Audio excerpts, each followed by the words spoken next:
Hey, how's it going, everyone? And welcome back to the FilmSpeak channel for another Falcon and the Winter Soldier Friday, where we break down, the latest episode of the new Marvel or the MCU TV series on Disney Plus. Today, we're going to be talking about the Falcon and the Winter Soldier, episode number 2. We're about a third of the way through, which is kind of crazy. There's only 6 episodes in this series, but I gotta say, with the length that we're getting from the episodes, I'm loving it.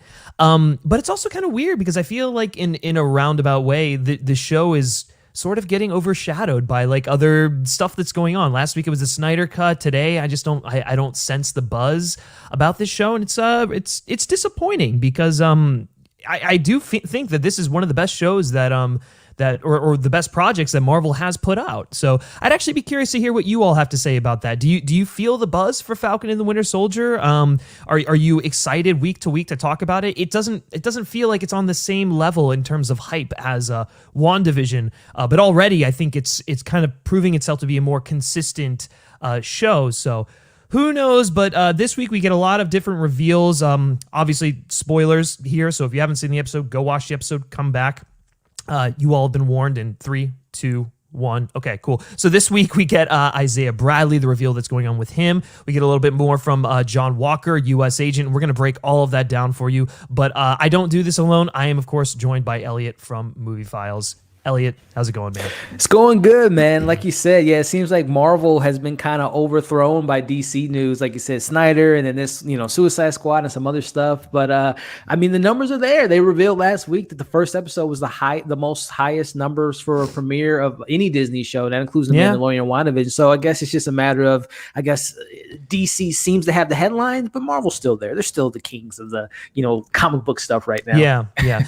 and again, I think maybe this is just like a sort of an indication of like the social media bubble that we live in sometimes, where we don't see the people that we know sort of talking about this stuff as much. But I guess the masses out there are really into it, which is great because it is an excellent show.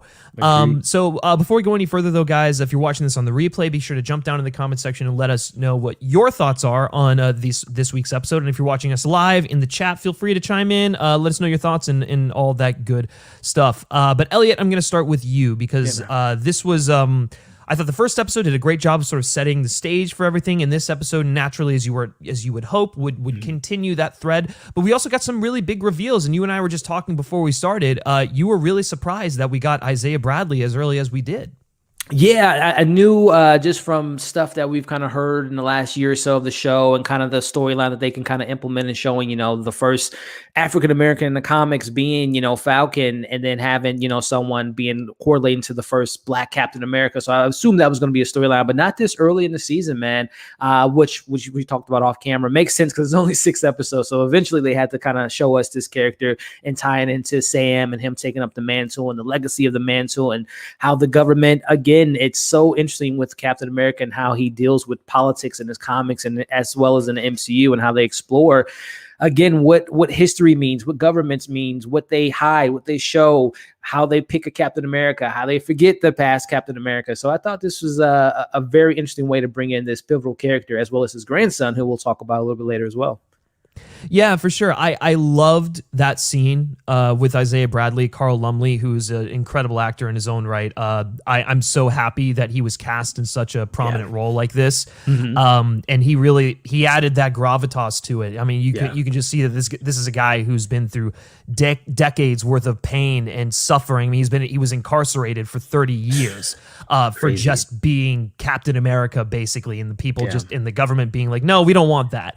And then he was experimented on and everything. So it is interesting seeing the difference between how someone like Steve was treated during World War II and everything like that. And then I believe Isaiah Bradley was a product of the or everything that happened with him in the super soldier serum that happened during the Korean War. So it was after Steve Rogers, but it showed sort of the lengths that they were going to try and replicate Captain America while missing the point of what made Captain America, and it was the humanity of Steve Rogers. And obviously we just met Isaiah. I assume that he's probably someone who had that inside of him, but they didn't want a black man as Captain America. So it is sort of just interesting this pattern that the government sort of has, and we see it, again with John Walker versus Sam. They have a very specific image in mind for who they want to be the poster boy of their country, basically, and it's irritating. It's frustrating.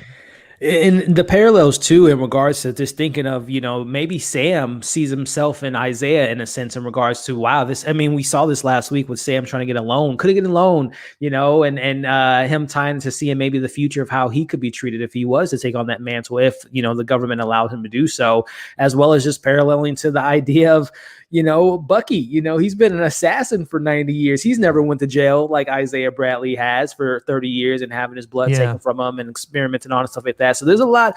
I'm liking how the MCU's tackling, just kind of a social commentary, man, which is something we really haven't seen in the MCU before.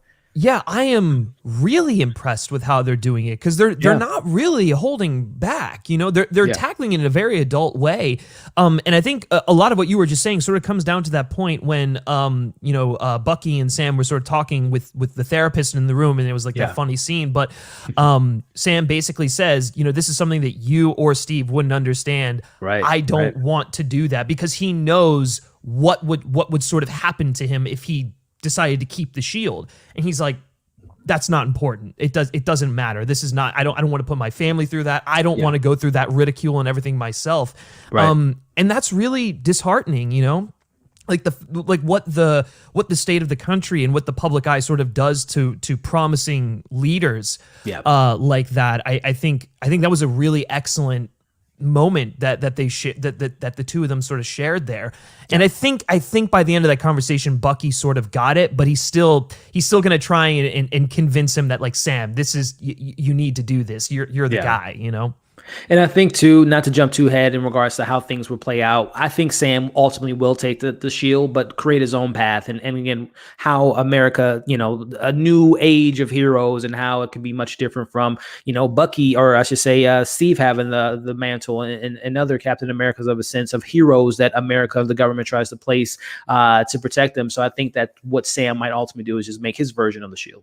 Yeah, I think that's a great point. But then going back to that moment again, I really liked how it was like Bucky is sort of like, Bucky wants Sam to take up the mantle for obviously the obvious reasons of him being the person that Steve gave the shield to, but he also has that line where he's like, if he was wrong about you, then he was wrong about me. That was so great. That was so amazing, because it's like Bucky has this other sort of like this self-doubt about who he is as a person, like it's like Steve believed in his humanity, just like he believed in Sam to be the next successor. And it's like, okay, if he's wrong about this, then what does that mean for me? I mean, obviously I'm just a killer. And so again, we're getting a lot more of Bucky than I was thinking, just because I was assuming that he was sort of going to be the side character to Sam a little bit here, but like what we're getting from Bucky is really substantial, and those moments where we get a glimpse into like sort of his psyche and like the trauma and pain that he's sort of gone through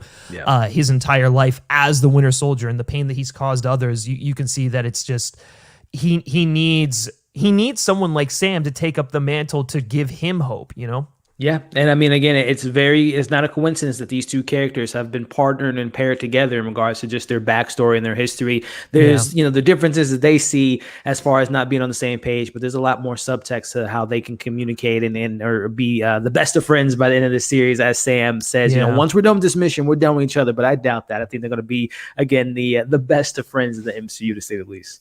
Yeah, for sure. I'll say this, I understand the differing of opinions, but I think that the show is sort of playing up the rift between the two of them a little more than I would have liked, because it just feels forced in a way. There are moments where that sort of thing works, because obviously they have, like, Bucky wants Sam to be the next Captain America, and Sam's like, I don't want that responsibility.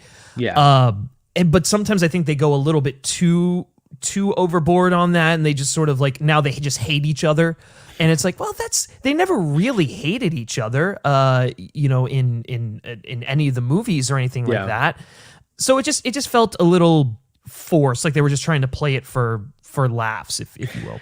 Yeah, there's those moments, and I mean they do have, there is the history of Winter Soldier almost killing Sam, so there is still that on the back of Sam's mind, and probably a little bit of Bucky in regards to him calling him Buck. Don't call me that. That's something Steve called me, and there's obviously the egos of them being, two, superheroes and Avengers and all that stuff. But yeah, I don't think there's necessarily hatred towards the two. It's just again they have that buddy, that kind of back and forth rivalry they have. But again, I think they're going to come together and be, like I said, really really good friends. Hopefully by the end of the season. Yeah. Yeah. What did you think of that scene after they finished visiting Isaiah and the cops come over and they start treating Sam? Yeah, like that? man. Yeah. That scene, again, based on, all the hype and headlines that might overshadow the show for a little bit, but it's going to ruffle some feathers. I know that, just because, again, I know some people do like to separate something that goes on in the real world from when they're watching, Thanos and Aliens and, Captain Marvel, all that stuff.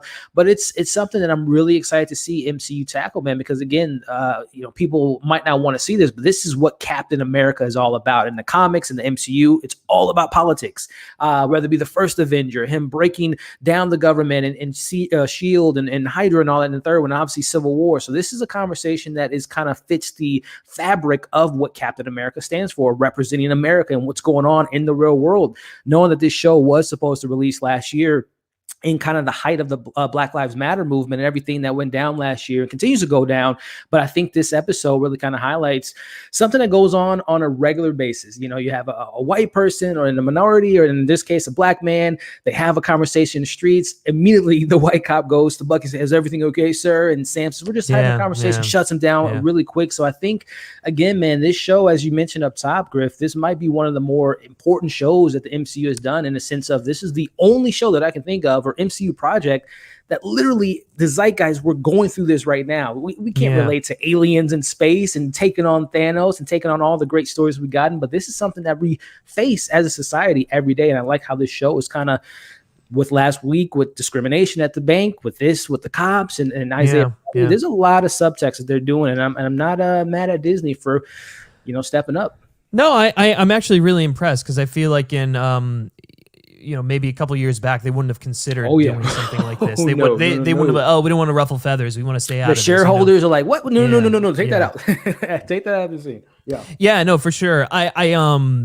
The other thing that really struck me about that scene was sort of going back to last week, when we were sort of talking about Sam being the way he was treated at the bank. It was sort of like a black athlete, where it's like, oh yeah, he's on the field, everyone loves him. Off the field, the way that the cops were sort of approaching him was like a black celebrity, or like a black athlete, or something like that. And it just that to me, I was like, that you're really that was good. That was a really powerful scene. And that police officer said, "Oh, I didn't recognize you without your goggles." Like you just alluded to, he doesn't have his jersey on. You see LeBron James with his jersey, but he takes it off. He's just a black man under that jersey. He's just a man. But when he's in the jersey, it's almost like they don't see who he really is. Which again, I'm very impressed, and it speaks to Malcolm Spellman being a black man, Nate being the executive producer. Had his hands on Black Panther. So I think they have the right people in place to kind of tell these stories of something that is going on in the real world. Absolutely, 100%. I do see we have a super chat here from Alex's Movie Corner. Thank you so much, man. Really appreciate the super chat there. I always look forward to these recaps after watching the episode on a Friday. I'm really liking the show as well. Keep up the excellent work, guys. Thank you so much. Really, that means a lot. Thank you. But yeah, anyways, so going back to the show, I'm trying to think of what the other things that we should probably touch on. So we have John Walker and the U.S. agent, which is the big. That's sort of like the big thing that happens this week, is everything that kind of goes down with him. The episode starts with him, and it was interesting because it's like you hated him just based off of like who he was at the end of episode 1, but then the show kind of smartly starts off with him outside of the costume and shows like the real John Walker as just sort of like a veteran, the man behind the shield. Yeah, the man behind the shield and everything like that. And what he's gone through. And I thought that first, like that pre-title the pre-credits scene or whatever, it strangely made him a little sympathetic. Like I'm right there with you, man. He's obviously still a dick, right? But he kind of comes across as just like a guy doing a job and trying to do that job the best he can. He's got a little bit of a chip on his shoulder because he's like, everyone hates me. So like, fine, I'll be that dick that everyone sort of wants me to be.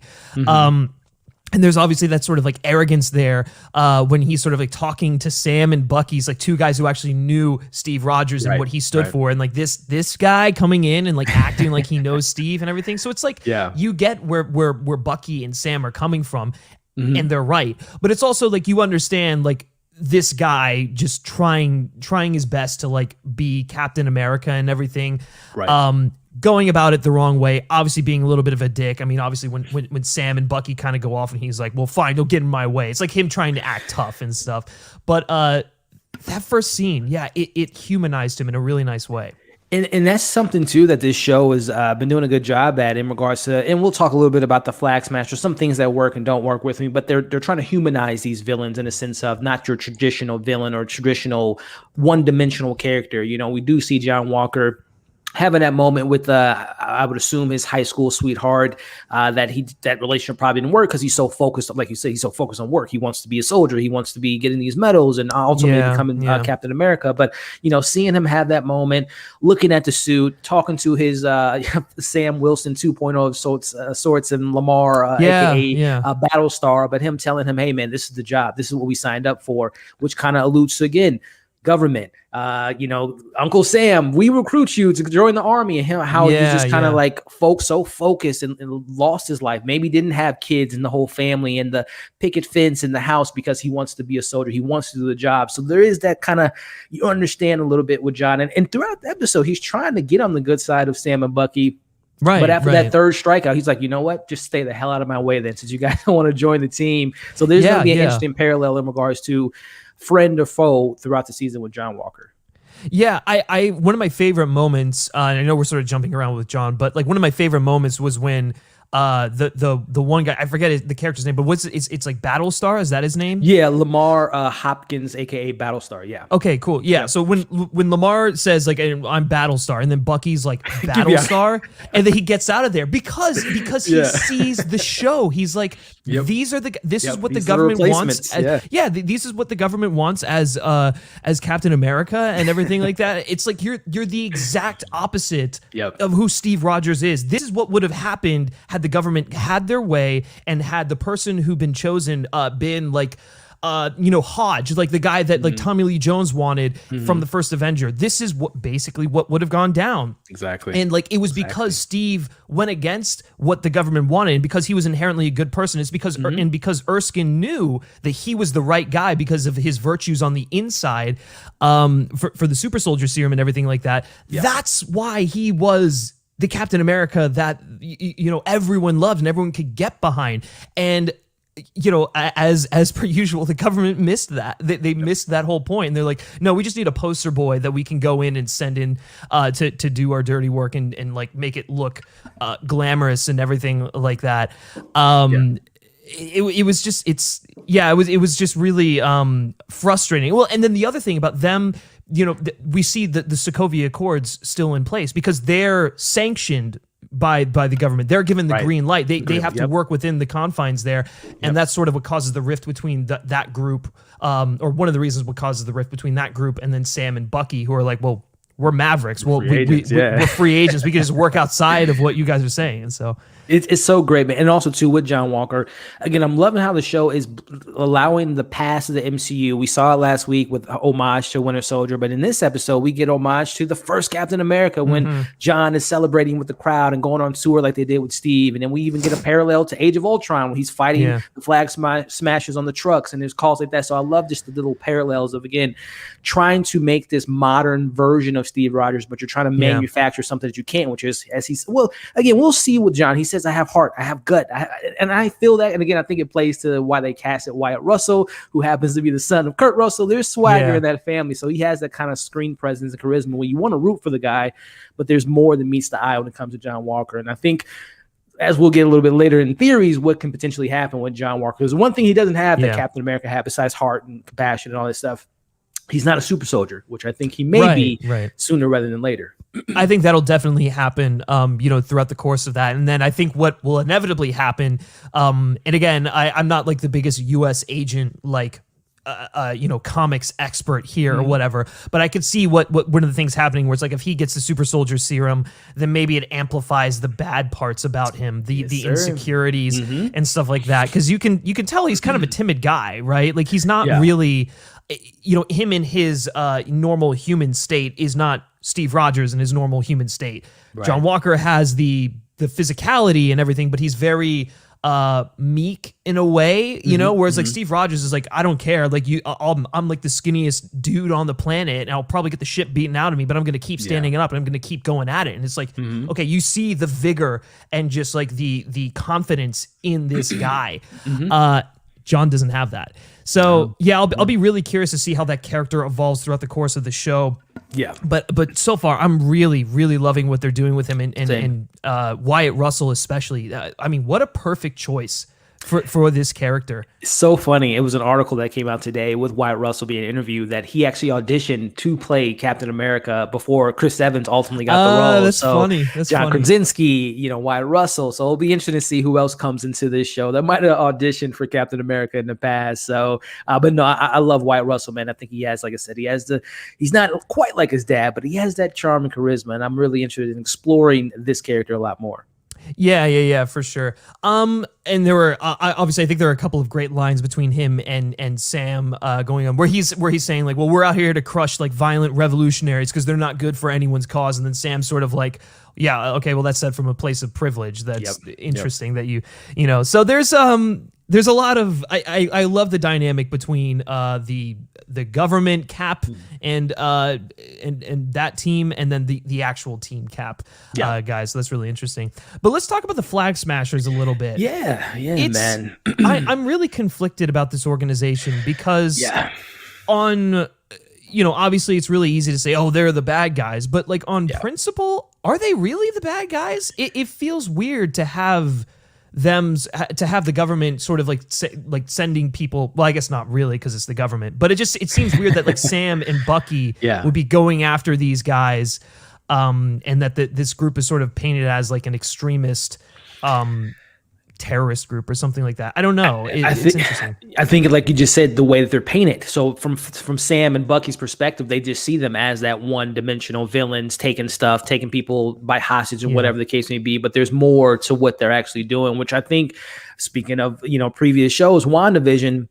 And I hope this doesn't turn out like Director Hayward, but I can see what they're doing with this group of people where, again, they feel like they have been forgotten about. They feel like once the blip was happening, people that were poor, probably those situations in the MCU were being resolved. People were probably getting help more so than they ever have before because 3 billion people were missing. But as soon as those people come back, the government's forgotten all about us.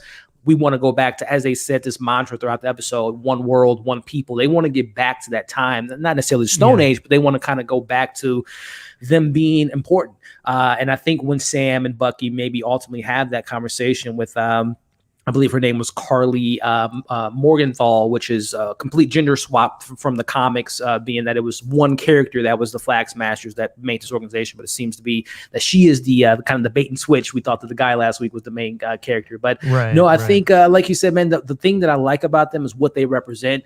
But it's something about, besides Erin Kellyman, who was in Solo, and I love how she's always like attached to different groups in Star Wars now in the MCU. But I like what she's doing. But the rest of the crew just seems a little lackadaisical. They don't seem to match the persona of this group, this terrorist group of menacing nature. It's not really hitting for me quite yet. Of course, we'll get more from them, but. Again, I like what the group represents, Robin Hoods. We want this world back to everyone being one unit and not just separating the poor versus the people that are brought back, whatever the case may be. But so far, they're just a little bit too on the nose as far as like not delivering in what I was hoping for. Yeah, I agree. And I think when you look into them as an organization, sort of as what you were saying, they're not really... like on principle, they're like, okay, so now that everything is going back to the way it was, we're having this hierarchy again. You're screwing everyone else who lived through the blip and now is having everything taken from them. And it's like that has to, like, that's a really interesting concept. It's like, okay, you're stripping everyone of just like everything that they have. It's like, that's not right. And so like what they're fighting for makes sense. And to my knowledge, I mean, I could be completely wrong. To my knowledge, they aren't a violent revolutionary group, right? Like they haven't actually like gone out and killed people. They're only, just stealing based stuff. on last week's episode, of course, the one guy, he probably beat up he beat up Torres and he beat up the other cops. So there are like violent means, but I don't think there's like killing people per se. But who knows? Right. Again, however they were experimenting on, maybe at a certain point it accelerates and it becomes, like you mentioned with John Walker, maybe they get overwhelmed by the serum and they become more of the traditional kind of killer, super soldier, winter soldier type of thing. But right now, like you said, I think they're just doing their mission. They're trying to get supplies and if you're in our way, we'll hurt you. We won't necessarily kill you. Yeah, and I think that's the thing. It's like I think the show is. I have no doubt that they'll probably address this later on, but right now it's like, okay, they are just the big bad guys, and I understand we're supposed to view them as that because that's how the government views them. Which obviously, through everything we've seen in the show, the government is ultimately the bad guy. Right. But I think they need to do a little bit better job of like just kind of showing that that the government is not like this group isn't really the antagonist here, and the government is just making it seem like they're that way. Because ultimately, I think what they're trying to do is by getting these vaccines, which aren't really vaccines, they're trying to they're like, okay, well, if you're going to take everything from us, then we're going to all be super soldiers, basically. Which is just sort of along the lines of what I'm theorizing there, but. I'll be interested to see where they go and like how Zemo ties into them, because obviously at the end of the episode they're like, okay, we're gonna go see Zemo now. Very Hannibal Lecter-ish. Yeah, right. I'm just kind of like curious, like how is he even gonna fit into this? Like it already feels like an overcrowded show with like so many different pieces moving around here. It's like you add Zemo into the mix, it's like, okay, what is he going to do? Is he like ultimately gonna like not brainwash, but like persuade like John Walker to like join him or something like that? Or is there like, I don't know. Do you have any thoughts on that? Yeah, I think that is kind of where we're going to be headed in regards to Zemo's character. And I think you can see the outline of how this could have been a movie, but obviously expanded upon to be this series to dive deeper into the characters. But yeah, man, it is, next week will be episode 3, and then we have 3 episodes left. So it'll be really interesting to see. I don't know. I have this weird feeling, not a weird feeling, I think they've even said so, that this show is, with these shows, WandaVision, Falcon and Winter Soldier, yes, we have 9 episodes, 6 episodes, but there, as we know with MCU, there will be a through line. So I am to assume that we won't get like a satisfying conclusion with the Flag Smashers, with Zemo. I think we'll see this carry over to a, Secret Invasion television series. Maybe She-Hulk with she's being a lawyer and dealing with the aftermath of maybe this vaccine that gets out there and people taking vaccines and getting these abilities per se. So I think which also before you go forward, that's like awful timing. That is like so bad timing, because now you're gonna like people are like, oh, do I want last year? Yeah, it was supposed to come out last year, and it's kind of like, oh boy, completely different thing. But even in the Suicide Squad trailer today, when Harley talks about coughing, not covering your cough, like it's so weird how this stuff is playing into reality. Weird. But yeah, it is a weird coincidence about vaccines and distributing out to people and who's taking it or not. But I think Zemo will be ultimately the person, the puppet master per se. And I think there might be one more character in the mix that that was introduced, or at least their persona, their group was named, which was the Power Brokers, which I know in the comics ties to this mad scientist by the name of Carl Maldis, who experimented on John Walker as well as his partner Battlestar. So I think they will go to some type of, they'll get their own vaccines because they know they probably want to be the super soldiers that Captain America and Bucky were. So I think that is another character that might be into a mix, which again, 6 episodes. It's a lot of stuff to carry. It is, but sort of as I mentioned at the top, I feel like every episode is satisfying. It ends at a place where I'm like, that is a great length for this story that you're telling. We get the nice slower moments, the character moments. I don't feel rushed for time. I'm not looking at my clock like, okay, what is this? Is it going to start wrapping up now? I just feel like it's a very naturally paced show. I guess, obviously looking forward to the rest of the season and whatnot. Do you think, and you were sort of saying you think we're gonna leave stuff off for like movies or future shows and whatnot.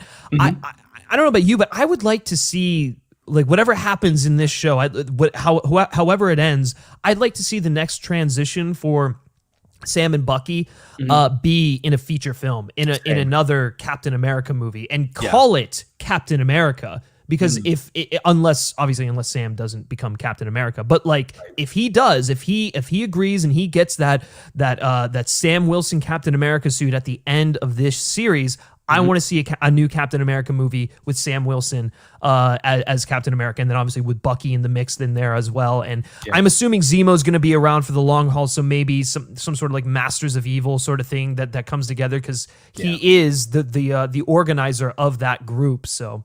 Yeah, I think, and again, I think these shows, by theory, was supposed to be, movies with Black Widow, Shang-Chi, Eternals, having supplemented in by a TV show for 4 or 5 weeks before we get our new movie, and it was supposed to fill that appetite of like that itch, that burn of MCU. But now we're only relying on the TV shows for now. Obviously, we get the Black Widow in a couple months, but I think overall this was supposed to kind of tie into certain things, set up certain storylines, setting the stage for Phase 4. But I think Zemo will be a big player moving forward, as well as just his ideas of how he wants a world without heroes, tying into Hayward with how they handle superheroes, General Ross, Black Widow, experimenting on with the Black Widow program. I think there's something to be said about creating and manufacturing these superheroes, a la what we get with John Walker, what we got with Isaiah Bradley. And I think that's going to be kind of a through line of just, again, creating this certain persona for people to protect you, which might not work out for the government. Yeah, I mean, I think that's sort of the thing. It's like what's that saying? It's like heroes aren't built, they're born. That sort of thing. It's like you have that greatness inside of you. You don't that you can't manufacture that, which I think is an interesting sort of thing that they're going to explore throughout this. I am curious, had we gotten Black Widow before this show, how do you think that would have sort of tied into everything that's sort of going on here? Based on the trailers we've gotten so far, the stuff we've heard behind the scenes, unfortunately, the big thing that came out already that Florence Pugh will make it out of the film and be in the Hawkeye series. It kind of sucks that stuff like that got out, but I think that whole through line was supposed to again play into. They have this big thing about. I think Kevin Feige even said that the government is important to the MCU, whether it be S.H.I.E.L.D., whether it be SWORD, whether it be other organizations, AIM, things of that nature, and how you build the government, but you break it down kind of level by level. And I think that was going to be something we saw in Black Widow, her tearing down whatever was going on and Russia and everything she went through with the Black Widow program, and kind of reshaping that in a very similar sense of what happened in Winter Soldier, him taking down S.H.I.E.L.D. So I think there was going to be this kind of setting the stage for starting from the scratch, destroying whatever's going on in her storyline, introducing this new Black Widow, and we'll see what happens with Taskmaster, who might be recruited to be a part of the evil group or be a part of the Thunderbolts. So I think that was going to be kind of a ground level villain rogues gallery before we get to the big Galactus type of Avengers villain. Which I definitely want to see. I don't want to go like world-ending intergalactic antagonist right after what was happening with Thanos. I want to go back to that grounded like real-world antagonist, like with Baron Zemo, the Masters of Evil, stuff like that. That to me is more compelling and more interesting, and it's something that I don't think the MCU has given as much attention as I would have liked, to be honest. Well, and I guess that's the other thing. Does Taskmaster make it out alive in Black Widow? I mean, obviously this is like theories, speculating and all stuff like that, but because I mean, if we're going off of theories and everything, I think that Taskmaster is Rachel Weisz. In that film, and like just the way she sort of moves, with the mirroring, it looks like it's more of a female body than it is a male body. I could be completely wrong, and I think that would add an interesting sort of dynamic there. But I don't know. Do you have any thoughts on that regarding Taskmaster? I think that we might get revealed that there's 2 Taskmasters probably in action in that film, and that might be very similar to Black Widow. I don't want to say passing the baton and the mantle, but I think there will be another version of a Taskmaster. That we may see play out, whether it be Young Avengers or, obviously more of what we get with Hawkeye, maybe of that nature. But I think there will be another Taskmaster in that film. Yeah, it's so interesting. And I know we got a little off topic there, but it is really interesting to just see that like now after the Infinity Saga is over, the floodgates are just open. There's so many different directions we can go down. We've got yeah, the multiverse stuff with Wanda and Strange, the real world political drama with like Falcon and the Winter Soldier, and like who knows what the other shows are going to bring us. But before we start to close this out, guys, be sure again to jump down in the comment section and let us know your thoughts on today's episode, what you think this means for the show as a whole, and some of your other MCU theories and whatnot, how Black Widow might tie into the mix here and all that good stuff. But yeah, all right, Elliot, closing thoughts on this episode. Yeah, man. Again, I think it's not a coincidence that, like you mentioned, the episode starts with John Walker, someone that wants to be his own version, his own man, his own person behind the shield. But we end the episode with Zemo, which I think alludes to someone controlling the situation, maybe getting into John Walker's head and straying him off the path of good, transitioning into the bad guy potentially. So I think we got a lot of stuff with John Walker. He's a really interesting character. Really excited for Wyatt Russell in the role. You know, the Isaiah Bradley stuff. There's a lot to be said about him being in jail for 30 years. And again, them experimenting on him or taking his blood. You know, we talking to his grandson, Eli, Bradley, and him having maybe the genes passed from one generation to the next. And again, as the MCU does so well, like they did with WandaVision, introducing the twins who are part of the Young Avengers. They were able to give us a little Easter egg with him, maybe tying up into his future in the MCU. But more importantly, again, the social commentary I think has been handled pretty well in this show thus far, and I want to continue to see that through line and them continue to tackle those issues in the MCU because they're the biggest IP in the world, and if they can talk about these issues, then that kind of opens it up for other people to not be afraid to tackle certain social commentary issues in their shows and movies. So that stuff is great. And then as far as the future goes, man, Bucky and Sam, their chemistry is off the charts, and them really having their perspective of you should have took this to Shield. I have my reasons why, and seeing, you know, them kind of come together ultimately to take on this, like we said, questionable group of Flag Smashers. There's only 8 of them. So the deepest group. That they don't have the biggest depth in their bench, but hopefully we get a little bit more of what they're going to be doing with this show. And it's not just, again, perspective of like they're bad guys, but they're good guys with the motives, and they kind of lose momentum like we got with Hayward. So hopefully we get more of the Flag Smashers being a prominent villain throughout the show with Zemo's help. Yeah, for sure. I'll be curious to see if the Flag Smashers end up becoming allies of Sam and Bucky. I could see that sort of happening after they sort of understand what's going on. Sort of like what happens like after Steve understands that like Hydra took over, Shield and everything. He's sort of just like, okay, well, we're just gonna screw everything, burn the whole system down, you know. But yeah, this is a great episode. I think it was like there was a lot sort of flying at us. There was like the stuff with John Walker. There was like the stuff with Isaiah Bradley. The stuff with like Sam and Bucky. The action, the Flag Smashers.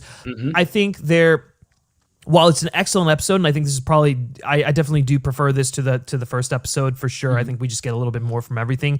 It's on the verge of feeling a little overstuffed and scatterbrained, but it hasn't quite hit that mark for me yet. So that being said, you know, John Walker, just such an interesting character that I want to see more of, and I'm curious to see how that character progresses. I really hope this isn't the last that we see of Carl Lumley as Isaiah Bradley. I don't think it will be. I think he'll probably be the one to sort of like talk to Sam and be like, you know, maybe you should do this whole thing, or so, I don't know, something like that. I feel like there has to be a moment between Isaiah and Sam, and obviously the stuff with Bucky and his trauma. And you know, sort of the guilt that he's feeling, and how like Sam being Captain America kind of relieves him of that guilt. It's sort of an interesting dynamic there. And the action, that truck sequence, we didn't really touch on it too much, but that truck sequence was pretty good. It was pretty awesome. The only thing I don't like about it's not even the sequence. I want to see Bucky in action, man. Like Bucky is, he has his guns. He has this badass Wakandan arm that he has yet to put use. So I don't even know what that arm does. So I want to see Bucky, very similar to the Winter Soldier, be more of a badass. But yeah, like you said, I think that action set piece was pretty nice. I just want to see Bucky kick some ass and stop getting his ass kicked. That's really fair. I think that with Bucky. And not to not to go too far down the rabbit hole or just anything here. I think with Bucky right now, he's sort of serving as like this walking exposition in a way, and he's sort of like saying like he's the one who brought Sam to Isaiah Bradley. He's like, okay, here you go. This is the guy who's going to tell you that you need to be Captain America, or you know, stuff like that. And I want to see more of Bucky the character, which is why stuff like that scene between him and Sam in the when they're having their therapy session is really good, or the sequence when they're on the truck and Bucky's sort of just like looking at everyone like, you guys don't even get it. I want to see more stuff like that, and I want to see Bucky being like this fighter, right? What does that arm do, man? What does the arm do? which actually, sorry, I know we keep prolonging this, but did you like the line where he was like, actually it's the White Wolf? The White Wolf, yeah. Oh, you've been in Wakanda, you're the White Panther. It was a lot of great liners. The three aliens, androids and wizards and Gandalf and Hobbit. Look, their banter, their back and forth is like excellent for me, man. But yeah, more Bucky kicking ass, as well as more Bucky explaining who this character is and his mental state. Yeah, for sure, which I have no doubt we'll get in the coming weeks. But guys, that's going to do it for this review, breakdown, explained, recap, whatever you want to call it, for the Falcon and the Winter Soldier episode number 2. Again, be sure to leave us your thoughts on the episode down in the comment section below. And if you haven't done so already, be sure to like this video, share with your friends, and subscribe to the FilmSpeak channel so you don't miss out on more Falcon and the Winter Soldier talk, video essays, all that great stuff. We'd like to say the conversation continues after the credits, and of course, we'd love to have you be part of that conversation. Thank you as always to Elliott for joining me on this episode. Where can everyone find you? Yeah, man. Hey, congratulations on beating WB the other day with that video essay, man. You went 12 rounds, 13, 15 rounds with it, man. You came out almost on top. 17. Almost 17. It was ridiculous. It was Griffin Schiller versus WB, Godzilla versus Kong. But a great video yesterday, man. But no, guys, you can find, again, I'm always, it's always a pleasure talking to you, man, every single week. But you guys can find me here on YouTube, on Movie Files, talking about shows like this, new movies, discussion pieces, live streams, all that fun stuff as well as on Instagram at Movie Files and on Twitter at Movie Files Live. Check me out. Yeah, for sure. And definitely catch his live MCU show this Saturday, breaking down, more Falcon and the Winter Soldier and then other MCU talk. But guys, lastly, if you like me specifically and you like what I have to say, you can give me a follow on Twitter at Griff Schiller. All right, that's going to do it for this video, guys, and we will catch you next week. Take care.